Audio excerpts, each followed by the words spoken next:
You know, a lot of people talk about PTSD, but that's a normal reaction to an abnormal situation. You're thinking you're going to fight some bad guys, and then you get there and you go, okay, where's the bad guy? Well, he's everywhere. This is Bruno Guevremont. He was deployed to Kandahar, Afghanistan for his second tour in 2009. When we got to Kandahar, right away the tempo was different. Although the Taliban government had long been toppled, this was the most dangerous phase of the war for Canadian troops. Guevremont was part of an anti-explosives team. My first call in country, like we had just gone into the camp, unloaded everything, started talking with the team that we were replacing, and it was 3 suicide bombers that had detonated in a live full market in the middle of the day in front of the governor's palace because they wanted to get the government. I started walking in, observing the scene, and the first thing I noticed was my boots sticking to the ground. And I was like, why are my boots sticking to the ground? And I looked down and I'm literally standing in a pool of blood with body parts and flesh and stuff like that everywhere. So it's kind of like this thing that kind of hits. And then I can tell you that when you come back up from looking at that, the scene is different. The smells are different.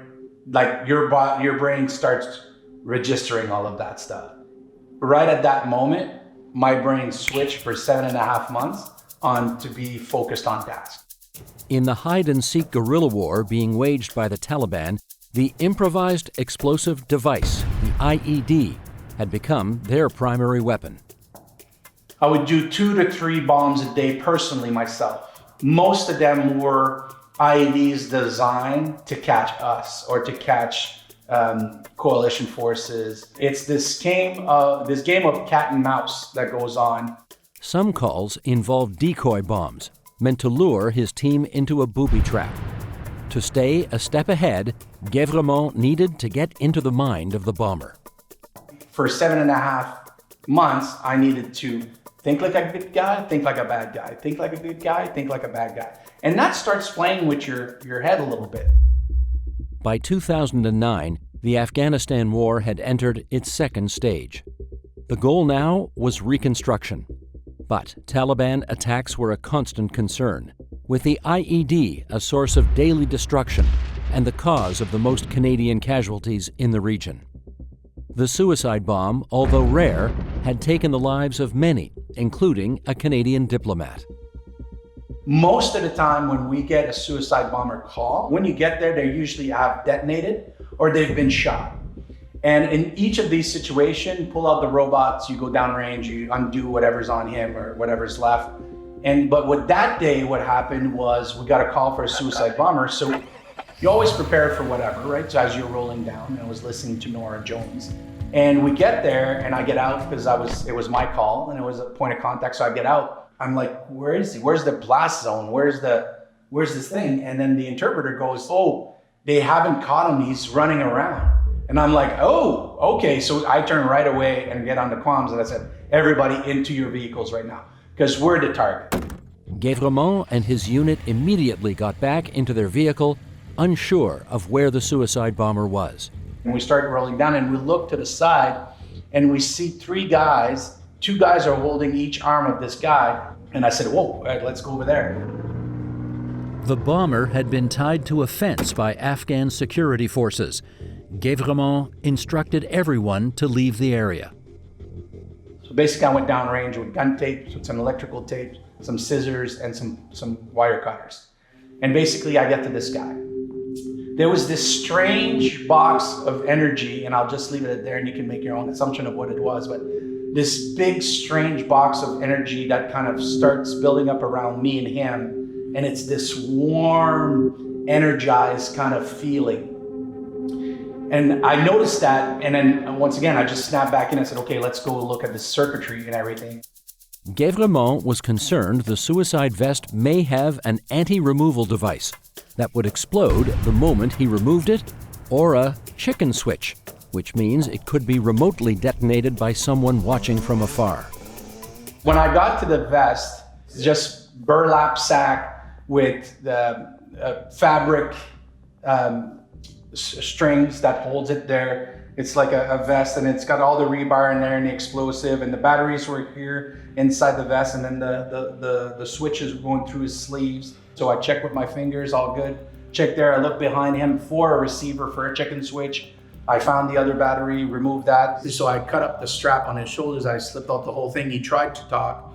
I put my glove over his mouth, and I basically told him, I said, listen man, we're both gonna get out of here, just shut up. Let me do my job. Once Guevremont got the bomb to a safe area, he quickly dismantled it. Had it detonated, the damage would have been extensive. That probably, felt like an eternity, probably took 10 minutes. Guevremont is the only person in the Canadian Armed Forces history to disarm a live suicide bomber. This day remains prominent in Guevremont's mind.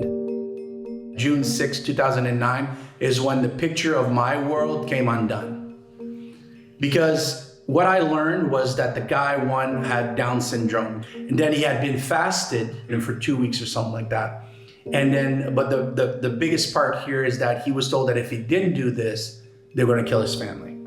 So now we're talking about, we're fighting unwilling participants here. I can tell you now how much that impacted me. However, it was very kind of like a small moment at the time of going like, wait a minute, what? Like, oh man, that's messed up. And then back on to task. Guevremont stayed in Kandahar until the end of 2009. His team defused more than 100 roadside bombs and booby traps. Between 6 to 8 months after coming home, Guevremont noticed something was wrong. Then I started noticing that I wasn't sleeping as well. The sleep is the first thing I think that sets us into that downward spiral. Because from there you get exhausted, and from it getting exhausted, you have a harder time to deal with your anxiety and that stuff. And then you start having night terrors. And that's when everything starts going sideways. And at first you brush a lot of that aside. You're like, okay, I'm gonna be all right. It's just temporary, whatever, right? It's just because you can't put your finger on anything. And then it started to get really, really bad. And then when you don't get sleep, then I didn't want to go to work. And then the suicide ideation comes in, right? Even if you don't want to, there's just this pain, this, you're not sleeping, you're tired, you're exhausted, then you get anxiety and panic attacks and you don't know what those are. And so I went to see the unit doc, and she says, oh, okay, well, maybe, just reintegration. And kind of like the first time I saw her, I was like, okay, let's look at this. And just, you go back, do your work, and we'll do that. And then the second time was getting even worse.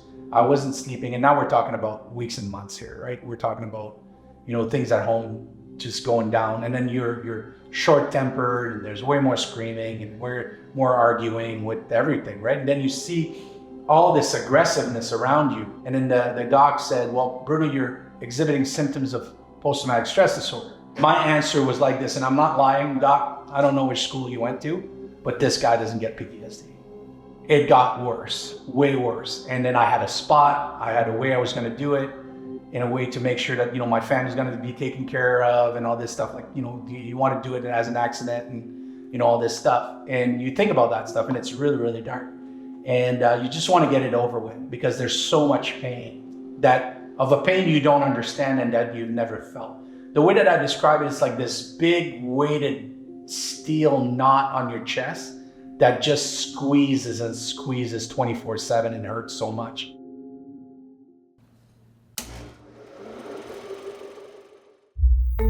As long as there has been war, there has been PTSD.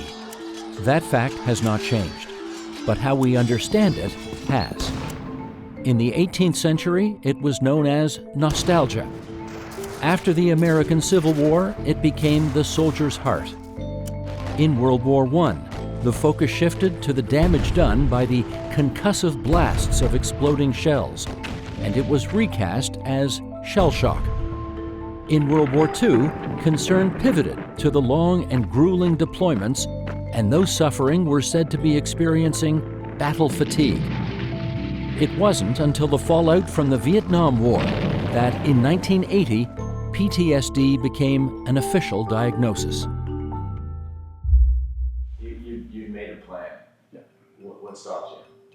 My son, yeah. That's why I have this tattooed here. So in the morning I would wake up and I'd be like looking down and say, this is my reason, basically, because I grew up without a father. He wasn't present. And then, so I didn't want to do that for him. From there, Guevremont found healing in a number of places.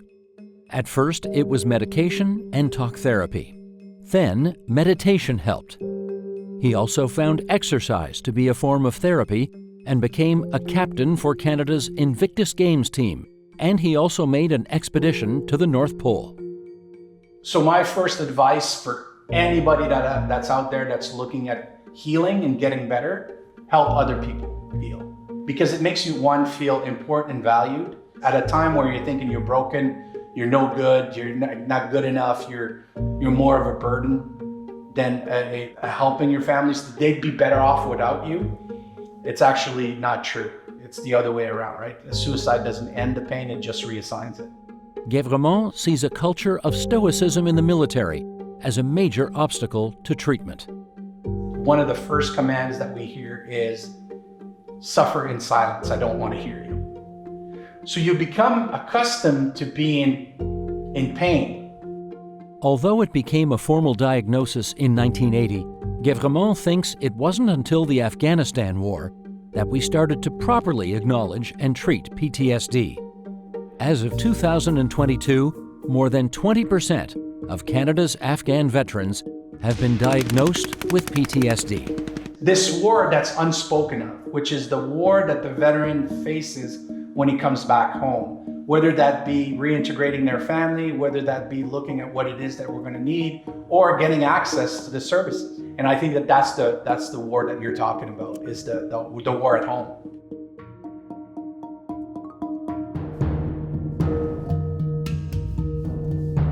This video was made possible by the generous donation of Canada Company.